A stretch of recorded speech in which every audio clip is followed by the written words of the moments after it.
नमस्कार मित्रांनो. माझ्या जीवनातील काही आठवणी मी तुम्हाला सांगतोय. ही एक गमतीशीर आठवण आहे आणि मी तुम्हाला सांगितली पाहिजे. मराठी शब्दाची उत्पत्ती नेमकी काय याच्याबद्दल अनेक गोष्टी लोकांना माहिती नाहीत की मराठी शब्द हा नेमका कुठून आलेला आहे. मराठी शब्द आणि महाराष्ट्राची मराठी वगैरे असा काही शब्द नाही येतो. या भागाला महाराष्ट्र हे नाव नंतर दिलं गेलं, पण मराठी शब्द हा फार पूर्वीपासून अस्तित्वात आहे. मराठी शब्दाची उत्पत्ती खूप वेळा लहानपणी आम्ही जेव्हा बोलायचो तेव्हा मराठी हा शब्द वापरायचोच नाही, मराठी शब्द वापरायचो. आणि आजही खेड्यापाड्यामध्ये मराठीला मराठीच म्हणतात, मराठी. आणि त्याचा पूर्वीचा जो शब्द आहे तो मरहट्टी शब्द आहे. मरहट्टी म्हणजे मरण स्वीकारेन पण हट्ट सोडणार नाही. मरण स्वीकारेन पण हट्ट सोडणार नाही. त्याच्यामुळं मराठी माणसं मरहट्टी म्हणून ओळखली जाऊ लागली. मरहट्टी. आणि मरहट्टी लोक जी भाषा बोलतात ती मरहट्टी भाषा, किंवा हळूहळू तिला नाव ठेवलं गेलं मराठी भाषा. एक गोष्ट नक्की की मराठी माणसं थोडेसे हट्टी असतात, पण हा हट्ट स्वार्थासाठी नसतो. हा हट्ट असतो त्यांच्या तत्वांसाठी किंवा सिद्धांतासाठी. मराठी माणसाचा हट्ट सिद्धांतासाठी, तत्वासाठी.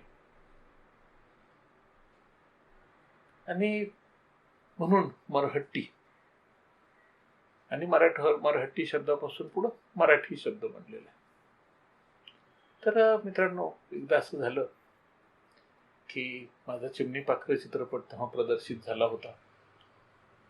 चिमणी पाखरं चित्रपटाला थोडंसं पिकअप घेतल्यानंतर गर्दी यायला लागली, चांगली गर्दी यायला लागली. आणि हा चित्रपट जिथं लागेल तिथं हाऊसफुल व्हायला लागला. तर मित्रांनो, असाच एक रविवार होता आणि हा चित्रपट दादर मधल्या शारदा सिनेमागृहात लागला होता. शारदा सिनेमागृहामध्ये त्या काळात कुठलाच चित्रपट दुसऱ्या आठवड्यात जात नव्हता, पण चिमणी पाखराचा तिथं 4था आठवडा सुरू होता. 4थ्या आठवड्यामध्ये चित्रपट हाऊसफुल होता. संध्याकाळचा 6चा शो होता. माझं ऑफिसही जवळच होतं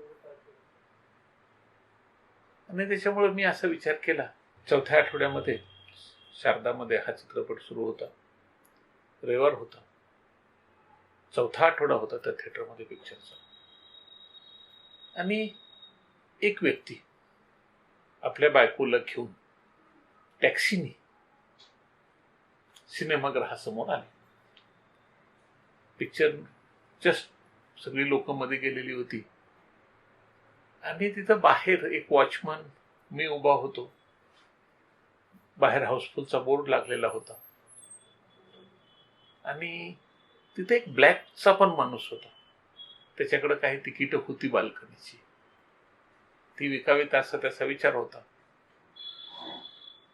तो माणूस आला आणि त्याने विचारलं की म्हटलं करंट शो हाऊसफुल आहे, तुम्हाला पाहिजे तर 9च्या शोची तिकीट मिळतील.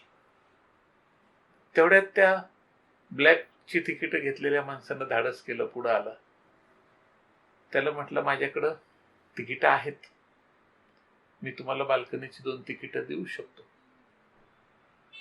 त्या माणसानं त्याच्याकडे पाहिलं नाही, काउंटरवरच बोलला तो की मला संध्याकाळच्या 9च्या शोची बाल्कनीची 2 तिकीट दे.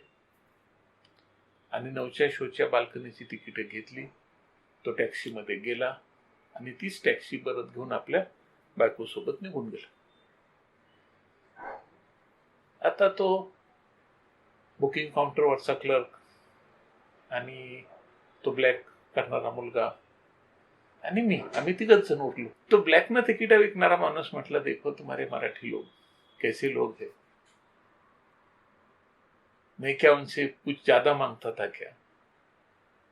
मुझे 15 रुपए के टिकट के 25 रुपए देते तो मैं उनको 2 टिकट दे देता. क्या 15-20 रुपए ज्यादा जाते और क्या होता. लेकिन वो आदमी गया, 3 घंटे उसने वेस्ट कर दिए और टिकट, रिक्शा का, टैक्सी का जो भाड़ा है वो टैक्सी का भाड़ा उसको देना पड़ेगा. इतनी सिंपल सोच मराठी लोगों में नहीं है. आता मी तिथं होतो आणि त्या माणसाचं थिंकिंग ऐकलं, मी बोलणं ऐकलं. तो बुकिंग क्लर्क पण पाहत होता, ऐकत होता. मी त्याला म्हटलं, असं नाहीये रे, ऐसा नहीं है. मराठी लोग इतने पागल नहीं है और मराठी लोग पैसे का नहीं सोचते हैं, मराठी लोग सिद्धांत को सोचते हैं. तो इसमें क्या का सिद्धांत. तो वो अकेला नहीं आया था, अपनी बीवी के साथ आया था. उसकी बीवी भी सब कुछ देख रही थी. अगर वो ब्लैक से तेरे पास से टिकट ले लेता तो अपने बीवी को एक मैसेज पहुंचता कि कभी कभी सिद्धांत तोड़े जा सकते. उसने वैसा नहीं किया. उसने अगले शो का टिकट लिया, वापिस गया और अपनी बीवी के साथ घर गया. उसने अपनी बीवी को दिखा दिया कि मैं मेरे स्वार्थ के लिए मेरे सिद्धांत तोड़ूंगा नहीं, मैं ब्लैक से टिकट लेके पिक्चर देखूंगा नहीं, और वो शाम को आएगा. तो बोले, इससे क्या है, ये तो सिंपल बात थी, इसमें कोई ये होने जैसी बात नहीं थी. तो बोले हाँ. मी त्याला म्हटलं की असं ऐसा नहीं होता है कि हालात जो भी हो, मुझे सिद्धांत प्यारे है. मैं मेरे सिद्धांत नहीं ये करूंगा, तोड़ूंगा. मैं ब्लैक से टिकट नहीं लूंगा, और ब्लैक के टिकट नहीं लूंगा ये एक माध्यम से उसने अपने बीवी के मन में अपने लिए जो एक रिस्पेक्ट बनाया है, वो रिस्पेक्ट बाजार में पैसे देके नहीं खरीदा जा सकता था. आणि तो ब्लैक वाला, आणि तो म्हटलं, यार हाँ, कभी कभी हमको मराठी लोगों का ये बिहेवियर समझ में नहीं आता, लेकिन आप जैसा बोल रहे हैं वो सूत्र छोड़ते नहीं है. मी सुद्धा या गोष्टीचा विचार करत राहिलो की खरोखरच मराठी माणूस बऱ्याच वेळा आपली सूत्र सोडत नाही. पण मित्रांनो, एक पुस्तक मी वाचलेले आणि त्या पुस्तकाचा माझ्यावर फार मोठा प्रभाव. मी तुम्हाला सुद्धा सजेस्ट करेन की तुम्ही सुद्धा हे पुस्तक अवश्य वाचा. पुस्तकाचं नाव आहे जेट युगातील मराठी माणूस. जेट युगातील मराठी माणूस हे पुस्तक लिहिलेले शंतनुराव लक्ष्मणराव किर्लोस्कर यांनी, एस.एल. किर्लोस्कर यांचे हे पुस्तक आहे. व्हीनस प्रकाशनच्या वतीनं 1965 मध्ये एक भाषणमाला आयोजित केली होती. भाषणं दिली होती किर्लोस्करांनी. त्याचं रेकॉर्डिंग करून आणि त्यात थोडेफार बदल करून पुस्तकाच्या रूपामध्ये हे पुस्तक प्रकाशित झालं होतं 1965 ला. आजही हे पुस्तक मिळतं. व्हीनस प्रकाशनचं पुस्तक आहे जेट युगातील मराठी माणूस.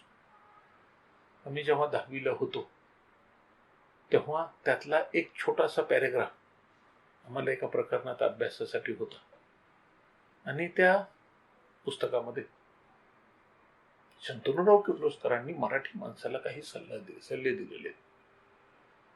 मराठी माणूस बऱ्याच वेळा अवास्तव अहंकार बाळगत असतो, पण मराठी माणूस त्यांनी स्वतःच्या विकासासाठी काय केलं पाहिजे हे फार व्यवस्थित समजून सांगतात. अर्थात एक गोष्ट आहे की शारदा टॉकीजच्या तिथं आपल्या पत्नीला घेऊन पिक्चर पाहायला आलेला तो माणूस त्याने ब्लॅकची तिकीट न घेता पुढच्या शोची तिकीट विकत घेतली आणि तो घरी निघून गेला. त्या माणसाचं वागणं चुकीचं होतं असं मी कधीच म्हणणार नाही. मला सुद्धा कधी ब्लॅकनं तिकीट घेतलेलं आवडत नाही आणि मी पण कधी घेत नाही. किती पैसे जास्त द्यावे लागले हा मुद्दा महत्वाचा नाही. मला चित्रपट पाहायचा आहे तर मी चित्रपट माझं बुकिंग करून किंवा मी माझ्या रीतसर तिकीट घेऊन चित्रपट पाहिजे. मी ब्लॅकनं तिकीट कधी घेणार नाही. त्या माणसाने घेतलं नाही. रिक्षाला जायला घरी यायला किती पैसे लागले याची त्यांनी पर्वा केली नाही आणि आपल्या सूत्रासाठी त्यांनी आपली सूत्र आपल्या स्वार्थासाठी त्यांनी आपले सिद्धांत सोडले नाही.